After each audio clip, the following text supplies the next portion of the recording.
सुप्रभात बच्चों। आज का हमारा छठी क्लास का हिंदी का होमवर्क है पाठ 15 नौकर। ठीक है, आप ये देख रहे हो कि इसमें पिक्चर महात्मा गांधी जी की छपी हुई है। ठीक है, इसमें महात्मा गांधी जी के बारे में ही बताया गया है कि जो महात्मा गांधी जी थे वो यानी कि नौकर के रूप में ही सारे काम करते थे। वो अपने काम को खुद करने पर जोर देते थे, ना कि दूसरों पर वो डिपेंड रहते थे।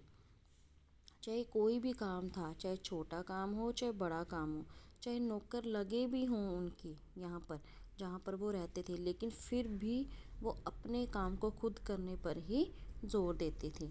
आइए इस चैप्टर को रीड करते हैं। नौकर। आश्रम में गांधी कई ऐसे काम भी करते थे जिन्हें आम तौर पर नौकर चाकर करते हैं। जिस ज़माने में वे बैरिस्टरी से हज़ारों रुपए कमाते थे, उस समय भी वे प्रतिदिन सुबह अपने हाथ से चक्की पर आटा पीसा करते थे। चाहे वो हज़ारों रुपए कमाते थे, पहले के टाइम में 1000 रुपये भी बहुत होते थे, लेकिन फिर भी वो अपने हाथों से चक्की का आटा जरूर पीसते थे। चक्की चलाने में कस्तूरबा और उनके लड़के भी हाथ बटाते थे। इस प्रकार घर में रोटी बनाने के लिए महीन या मोटा आटा वे खुद पीस लेते थे। साबरमती आश्रम में भी गांधी जी ने पिसाई का काम जारी रखा था। वह चक्की को ठीक करने में कभी कभी घंटों मेहनत भी करते थे। एक बार एक कार्यकर्ता ने कहा कि आश्रम में आटा कम पड़ गया है। आटा पिसवाने में हाथ बटाने के लिए गांधी फौरन उठकर खड़े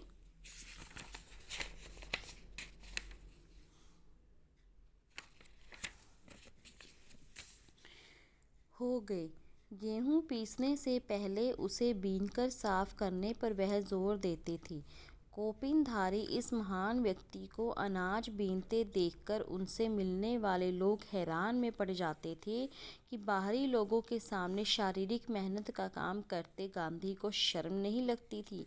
एक बार उनके पास कॉलेज के कोई छात्र मिलने आए।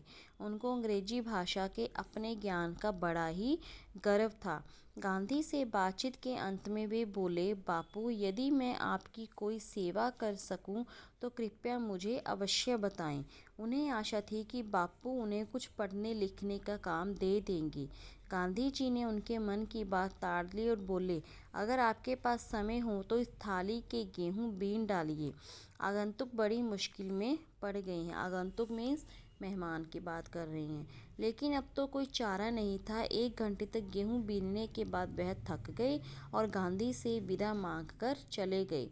कुछ वर्षों बाद तक गांधी ने आश्रम के भंडार का काम संभालने में मदद दी। सवेरे की प्रार्थना के बाद वे रसोईघर में जाकर सब्जियां छीलते थे। रसोईघर या भंडारे में अगर वे कहीं गंदगी या मकड़ी का जाला देख पाते तो अपने साथियों को आड़े हाथों लेते, यानी कि उसी टाइम उनको पकड़ लेते थे और कहते थे। उन्हें सब्जी, फल और अनाज के पौष्टिक गुणों का ज्ञान था। एक बार एक आश्रमवासी ने बिना धोए आलू काट दिए। गांधी ने उन्हें समझाया कि आलू और नींबू को बिना धोए नहीं काटना चाहिए। एक बार एक आश्रमवासी को कुछ ऐसे केले दिए गए जिनके के छिलकों पर काले चक्के पड़ गए थे चकते। उसने बहुत बुरा माना। तब गांधी ने उन्हें समझाया कि वे जल्दी पच जाती हैं और उन्हें खास तौर पर इसलिए दिए गए थे, यानी कि जो कई कहते हैं ना कि गले हुए केले हैं हम नहीं खाते, और वो ही हमारे लिए बहुत ही फ़ायदेमंद होते हैं। और उन्हें ख़ास तौर पर इसलिए दिए गए हैं कि तुम्हारा हाजमा जो है कमज़ोर है। गांधी आश्रम वासियों को अक्सर स्वयं ही भोजन परोसते थे। इस कारण वे बेचारे बेस्वाद उबली हुई चीज़ों के विरुद्ध कुछ कह भी नहीं पाते थे। दक्षिण अफ्रीका की एक जेल में वे सैकड़ों कैदियों को दिन में 2 बार भोजन परोसने का कार्य भी कर चुके थे। बच्चों, मैंने आपको यहाँ तक रीड करवाया है। ठीक है, आपने अपनी बुक में से यहाँ तक अच्छे से रीड करना है और बाकी मैं आपको नेक्स्ट वीडियो में रीड करवाऊँगी। आप अच्छे से रीड करके समझना इस चैप्टर में क्या है। ओके, धन्यवाद।